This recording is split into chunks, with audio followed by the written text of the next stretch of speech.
and welcome back to Pretty Pessimistic. I am so glad you are here today with me. We are going to be jumping back into a topic I like a lot.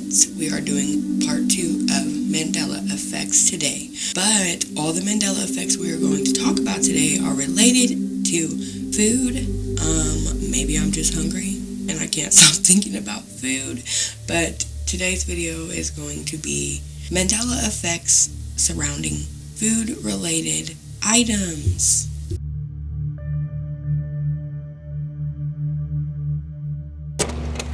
Jumping right into it, the first Mandela effect I want to discuss is about the almond candy sweet tarts. The Mandela effect has to do with how many T's are in the word sweet tarts. Is it spelled S-W-E-E-T? T-A-R-T-S, or is it S-W-E-E-T-A-R-T-S?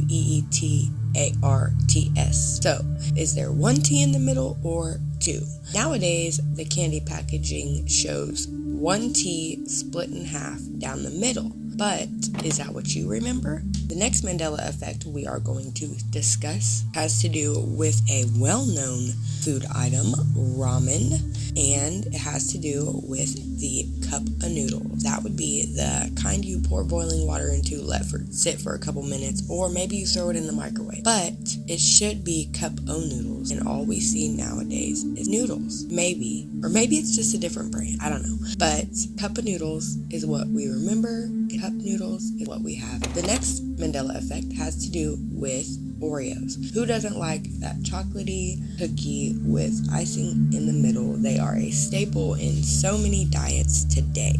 Now, we have all seen a double stuffed Oreo, right? So, here's the question. Does double stuff have one F or two? Oh, let me know. What do you remember? Moving on to the next Mandela effect. Pixie Stix. We've all probably had a Pixie Stick, at least for your sake, I hope you have, because they are a fun childhood treat. Now, how would you spell Pixie Stick? Pixie is the main word that we're worried about. Stick in Pixie Stix is spelled S-T-I-X, but Pixie is the question. Is it spelled with an I-E or is it spelled with a Y?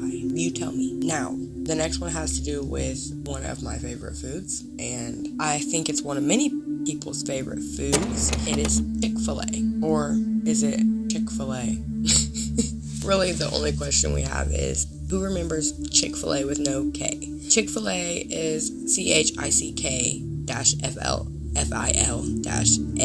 Chick-fil-A. But a lot of people seem to remember Chick-fil-A being spelled C-H-I-C with no K. Now, the next one is Funyuns, everybody's favorite onion-flavored chips. I don't know how they made onion-flavored chips so good, but they did. So the question is Funyuns spelled with an O or a U on the end? Funyuns or Funyons? Funyuns? Funyuns. Okay, moving on. The next Mandela effect we need to speak. The next Mandela effect we need to talk about is Mike and Ike's. Mike and Ike's. I clearly remember the N, Mike in Ike's, but now it is Mike and Ike. Mike and Ike. What do you remember? Moving on to another really great Mandela effect, Chuck E. Cheese's. I have children, and I have taken them to Chuck E. Cheese's before. It is Chuck E. Cheese's, but a lot of people remember it differently. Chuck E, like C-H-U-C-K-I-E, Chucky, and some people remember it Chuck with a small E in the middle. I do remember the uppercase E, but what do you remember? Have you ever been to Chuck E. Cheese's? And next, we have a highly disputed Mandela effect involving food, something that many of us have probably eaten before. That would be Cheez-Its. Now, I do have to say, it was kind of difficult for me to really figure out what the Mandela effect is with Cheez-Its. It's kind of weird. I think a lot of people remember Cheez-Its in a lot of different ways. Hyphens, no hyphens, Cheez-Its with a Z, Cheez-Its with an S, Cheez-It with no S, no plural.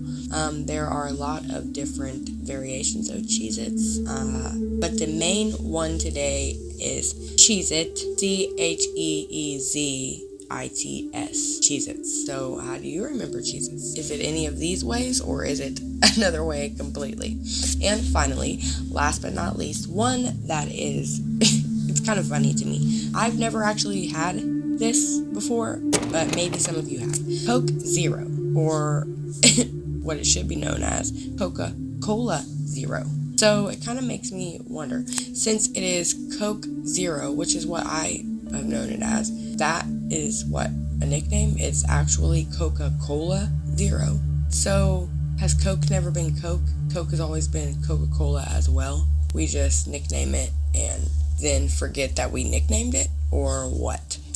I saved that one for last because it's kind of confusing to me. I think maybe we nicknamed Coke and now we are telling ourselves it's a Mandela effect. Or is it really a Mandela effect? Let me know in the comments down below. And that's going to wrap it up for today. I hope you guys enjoyed this short little video. I just wanted to discuss some more Mandela effects because I like Mandela effects and I like food. So it gives me a reason to talk about Mandela effects and food. Okay, I have a problem. Alright, so I will see you guys very soon with a new video. Hope you enjoyed this one. Let me know some other types of Mandela effects you'd like to talk about in the comments below, because I have fun with these, so I would enjoy hearing some of the topics you would like to discuss Mandela effects around. Maybe not just food related, because we're hungry, right? Alright, see you soon. Bye.